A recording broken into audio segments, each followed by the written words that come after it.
చేసేసారు. అది పాత సర్పంచ్లే కాదు, వాళ్ళు దిగిపోయినాక కార్యదర్శులు ఉండే కదా కొన్ని పనులు చేసేది, ఆ పనుల కోసం 2 ఏళ్ళ డబ్బులు. మరి మీరు ఎట్లా ఖర్చు పెట్టారు ఏంటి, రేపు ఆడిటింగ్ అవుతుంది, ఎంతమంది సెక్రటరీలు ఊడిపోతారు, ఎంతమంది సర్పంచులు రిమూవ్ అవుతారనే మీరు ఆలోచించుకోండి. ఆడిట్ చేస్తున్నారు అదే అంటే కదా, ఆ డబ్బులు ఎట్లా పడితే అట్లా వాడడానికి లేదు, దానికి కొన్ని నియమ నిబంధనలు ఉన్నాయి.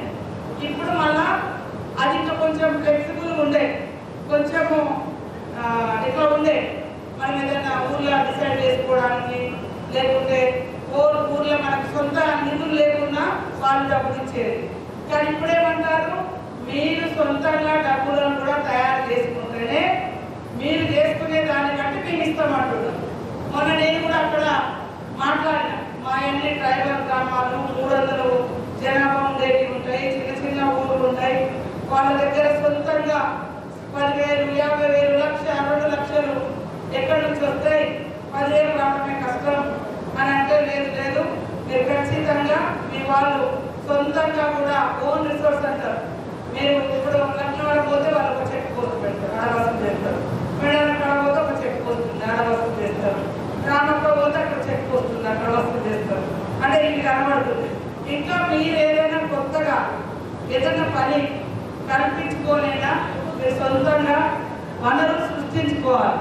ఈ నిబంధన పెట్టింది నేను కాదు, మన ముఖ్యమంత్రి రేవంత్ రెడ్డి కాదు, పైన కేంద్ర ప్రభుత్వము వాళ్ళు కొత్త నిబంధనలు పెట్టారు 100 రోజుల పనిలో. కానీ ఇది ఆ 16వ ఆర్థిక ప్రణాళికలో కానీ, కాబట్టి డబ్బులు టైడ్ అన్టైడ్, టైడ్ అనేది తక్కువ ఉంది, అది ఎక్కువ ఉంటుంది.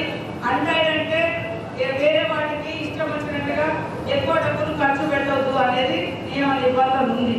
కాబట్టి అవన్నీ కూడా డీటెయిల్స్గా చెప్తారు.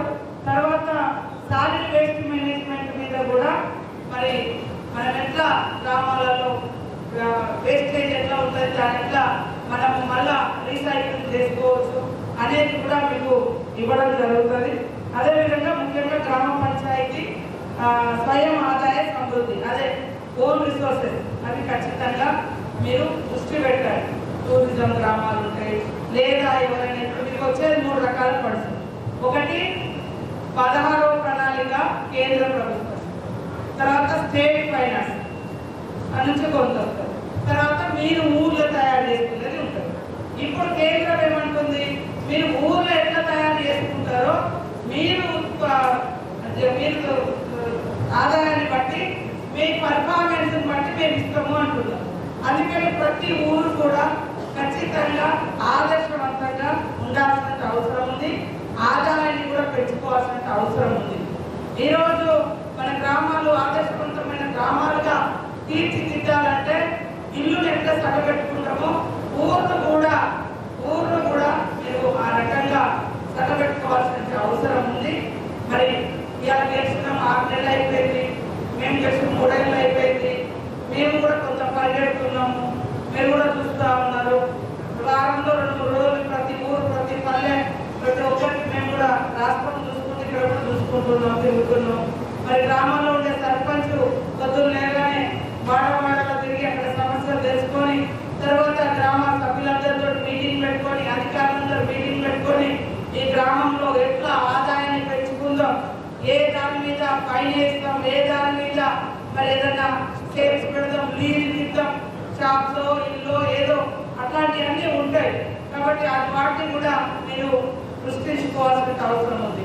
ఇంకా మనకు ఇప్పుడు చేయాల్సింది మరి జలసిరి అని మనం ఒక గొప్ప ప్రోగ్రాం కూడా తీసుకురావడం జరిగింది. జలసిరిలో ఊటి ఇంటి కోసం ఇంకుడు గుంత, ఊరు కోసం ఊటి కుంట, మరి పంట కోసం పంట కుంట, ఈ 3 మీకు ఎన్ఆర్ఈకేస్లో ఈ బీబీజీ రామ్జీలో ఉంది.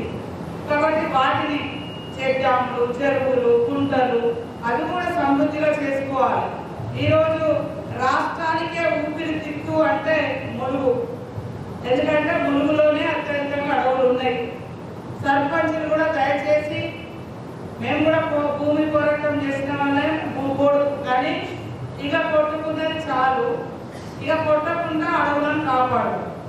ఈరోజు అడవులన్నీ తరిగిపోయి డాంబర్ కరిగిపోతుంది, కొన్ని రాష్ట్రాల్లో డాంబరే కరిగిపోతుంది.